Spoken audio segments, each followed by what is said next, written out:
book. That's just hysterical. So yeah, I mean, I guess there were a lot of people back then, so they really did kind of split the skits up. Those were loaded. They had a lot of people. Yeah, there are just so many good ones from that era. When they were an old couple, and Chris the Farley was the Oh, that's funny. Well, he's like, I'm trying to think of what he said, but he's like, "Oh, hear that, Hank?" And he's like saying it all funny, and he's like, just all Farley had to do was look at Sandler, and Sandler would start laughing. Oh, they had that. Did you remember the babysitting guy that Sandler did?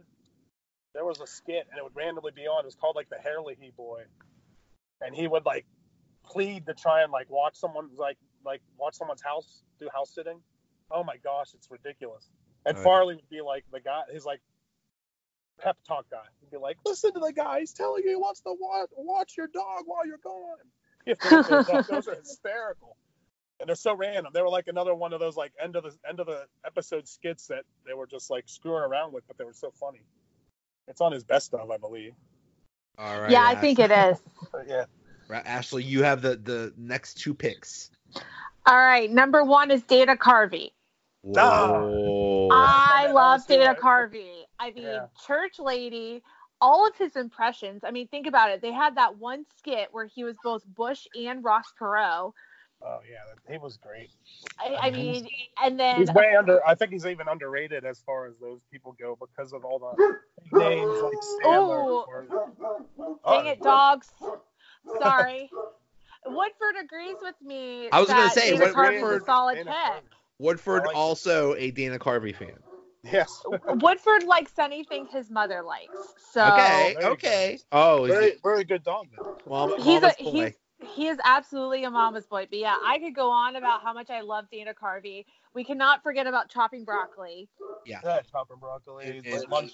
Church Lady. I almost said Lunch Lady. Church Lady. Yeah, Church Lady. Haunted Franz, of course, and Wayne's World. Yeah. He did that Massive Head Wound Harry. Do you guys remember that one? Yes. I do. That was a one-time skit, but wow, was that so funny? It was so ridiculous. I mean, like you said, I think Dana Carvey is definitely the most underappreciated cast member of that era. And he did carry it for a while, I think, until like Sandler and those guys showed up and Mike Myers. He did. He's really good at stand-up too. I've seen a few of his Netflix specials. They're really good. I'd recommend them as well. And then he got his own skit show, and it was a disaster. It was I love that. I absolutely love that show, the Dana Carvey show. Yeah. It was so offensive, and I loved it because of that. Like it was like early '90s, and it was on after or before Home Improvement or something like that. Yeah. And it's funny because there's actually a documentary. I think it's on Hulu about that, the making of. But I don't know if you guys know who was like involved in that show. But that's where Steve Carell started. Yep. What's his name? The other guy, the late night guy now. Colbert. Colbert. Yeah. Oh, Colbert, yeah. Louis C.K. wrote for it, and there's that Robert Smigel guy who does stuff with Sandler and everything. Oh, and he used to do the animated stuff. Yeah, that's where the ambiguously gay duo started, and then Sandler took it from there. But the documentary behind the scenes is hysterical. They're just talking about how ridiculous it was, and they, before I could go on about it, but I don't want to get into it. But yeah, they became so offensive that they kept losing sponsors every week. And then it was it only lasted 6 episodes, and it's funny, but look for that if you can see it. Find that behind the scenes. Exactly. Yeah. What Woodford said that mommy's got to go again. So I am really torn with this. And I'm torn between two impressionists here. And I've already said that. I know who one might be. Everyone already knows what one might be, and everyone probably knows what the other one is, which is so frustrating. And it's which way do I go? And because I know if I say the one of you is going to take the other one. But I think... Well, this is your last pick. So. Last pick anyway, yeah, exactly. So I think I'm actually going to go with Phil Hartman here. Yeah. Phil Hartman was always the straight man. To me, he was always the gatekeeper. And his Bill Clinton impression always sunk in with me. And I think he's another one who's underappreciated from that era because he wasn't like Farley and Sandler and all them with just like the slapstick humor. He was, and as I realized, shit, I picked 3 all from the same era, but that's okay. Maybe that's a good thing. It's a good era, then that's all it matters. Yeah, it's a good era. But just like Phil Hartman as the dad in all of the Matt Foley skits. Oh yeah, he was always the guy. He never broke and laughed. He never broke. No matter how broke. something got, he never broke. They did like Johnny Carson skits, and he would be Ed McMahon. He'd be like, yes, you are correct. Yeah, he would be Ed McMahon to Dana Carvey's Carson. Right. And all Dana Carvey was like, that's some weird, wild stuff. And oh yeah, that was good too. That was another Dana Carvey that was good. Yes. He did it great. Then Hartman as Sinatra, always a classic. Yes. Oh yeah, that was good. Yes, and they had that skit, wasn't he Frankenstein? Sinatra group. Wasn't he Frankenstein and was also, Tarzan, caveman lawyer? Yes, he was a caveman lawyer. That was a great one. And I'm just a caveman. And then in his early days, he did the Reagan impression to a T. Yeah, he was pretty good with Reagan. Yeah, he was pretty good at that. To a T. So, all right, I like my picks. All right, Mark, this is your last pick. Oh, geez, this could go so many ways now. Let's see here. I have a few people in mind. I don't know if I want to go original guy. I think I'm going old school. I think I'm going to end up going with Dan Aykroyd.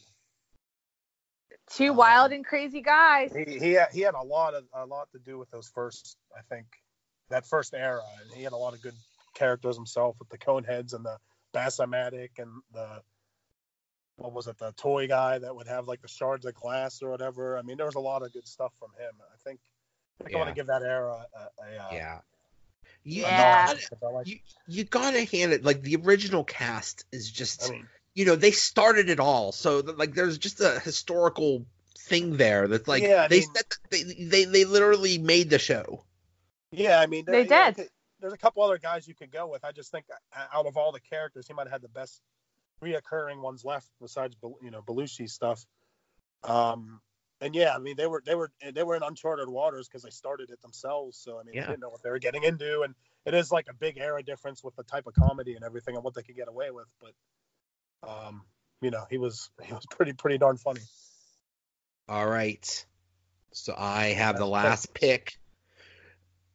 We've really mostly we've gone old school, like 80s, 70s, 80s, and a little bit 90s, and with the exception of Will Ferrell, I'm going to go a little bit newer. Bill Hader. Oh, yeah. Really? He's I liked him. He was pretty good. He did a lot of funny stuff. Stefan he's like kind of under the radar from the bigger names, but just based on Stefan. Stefan. Like, I will still watch all of these Stefan skits and just laugh my head off. Yeah, and his impersonations were great. I mean, they did that Vincent Price, the Vincent Price, the Vinny Vidici show. I just watched a whole bunch of Vinny Vidici shows. Oh my god! I don't know, maybe because I come from an Italian home and it's very similar. That's how it is. Italian people screaming at each other. That was the whole skit, and that's basically what real life is. Oh, and then of course I always think of the 2012 debate of like the reject presidential candidates, and he played Shepard Smith. Oh, did he do Shepard Smith in that? He was Shepard Smith as the moderator for the debate. And not the one where they had like 30 different people that were like from different parties or something. So they had like Daryl Hammond on as Trump. They had which Daryl Hammond's Trump is better than. Oh yeah, it's Daryl Hammond would have been my other pick had I not picked Hartman. Yeah, I kind of thought you were going there, and I thought about him too as well. They had Tina Fey come on as Sarah Palin. She guest starred again. Yeah. They had Kristen Wiig as Michelle Bachmann, and it was just wild. And I thought like Bill Hader. I think I mentioned this on the last episode. I didn't really appreciate Bill Hader until he left, and I'm actually a huge fan of the show Barry. Yeah, that's a good show. Oh, really? Yeah, it's a really good show. So I'm starting to appreciate Bill Hader more. But I do think, for the essence of time, I think we need to talk about the honorable mentions. Right. And look at this list. We have to give a huge shout out to Gilda Radner. Yes. Yeah. She was probably. She was on the cusp for me just because of Rosanna Dana. Yeah. Tina Fey. That's another, I want to pick her, but I think she was more of a better, she was so good as Sarah Palin. But other than that, didn't really do that much. Yeah, mostly writer. Yeah, she was mostly a writer in Weekend Update. Mike Myers. Yeah, he was on my list. Bill Murray. Amy Poehler. Bill Murray and Chevy Chase. Yeah, Chevy Chase. Amy Kristen Poehler Wiig. for sure. Kristen Wiig. Kate McKinnon, actually. Yes. I love Kate McKinnon. Yes. Rachel Dratch. Rachel Dratch was pretty. She was another one that was like under the radar, but always funny. Right. Maya Rudolph. I consider Horatio Sands one of those under the radar guys too. Yeah. John Lovitz. Kevin Nealon. You know who wasn't very good on Saturday Night Live, but is actually funny as hell, is Chris Rock. He wasn't very good on Saturday Night Live. Yeah, he didn't. Yeah, he didn't do a whole lot. He got he had that Nat X show, and he had.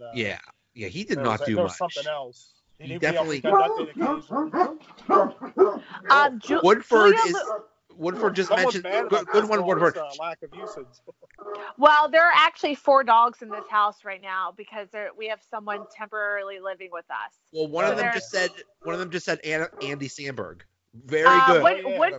Woodford is Andy Samberg in real life. Just really? to make that clear. How about Fred Armisen? Yeah, he was him and another underrated one. Yeah. Jason Sudeikis. Sudeikis, that's what I was gonna say. Those two from that era. I kind of like Will Forte too. He had some funny stuff on there. MacGruber, and then the do you remember him doing the I guess you could just call him a political guy, someone running for office. I remember. Oh, he was very soft spoken or whatever. Yeah. He would be saying he'd be running on the most ridiculous topics. It was so funny. David Spade really wasn't that good. He had. Well, he was okay. I liked him. He had the Bye-Bye guy. Bye-Bye, yeah. Bye-Bye. Hollywood Minute.